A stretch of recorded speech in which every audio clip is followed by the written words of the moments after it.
আচ্ছা, একটা মেয়ের যখন বিয়ে হয়, সে কি সেই মাইন্ড নিয়ে শ্বশুরবাড়িতে আসে যে আমি সংসারে গিয়ে সংসারে ভাঙন ধরাবো, সবার সাথে ঝগড়া করবো, মুখে মুখে কথা বলবো?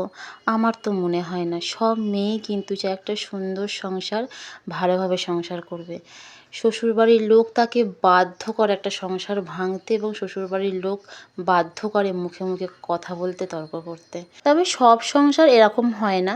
90% সংসার এরকম ধরনের হয়, আর 10% সংসার খুব ভালো হয়, সেগুলো আমার নিজের চোখে দেখা। শাশুড়ি বৌমার খুব মিল। হ্যালো ফ্রেন্ড, আমি মৌমিতা। যদি আমার ভিডিও তোমাদের ভালো লাগে তাহলে তোমার পাশে থাকতে পারো।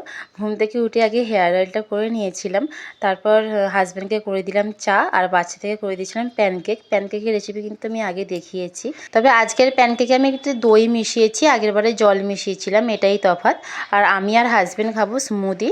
পামকিন সিড, সানফ্লাওয়ার সিড, দই, ছাতু, ওটস আর কলা দিয়ে বানিয়েছিলাম স্মুদিটা। আর বাচ্চাদেরকে প্যানকেক করে দিয়েছিলাম, ওরা কম্পিউটার থেকে এসে খেয়েছিল, তার আগে কিন্তু হাজব্যান্ড আর আমি খেয়ে নিয়েছিলাম।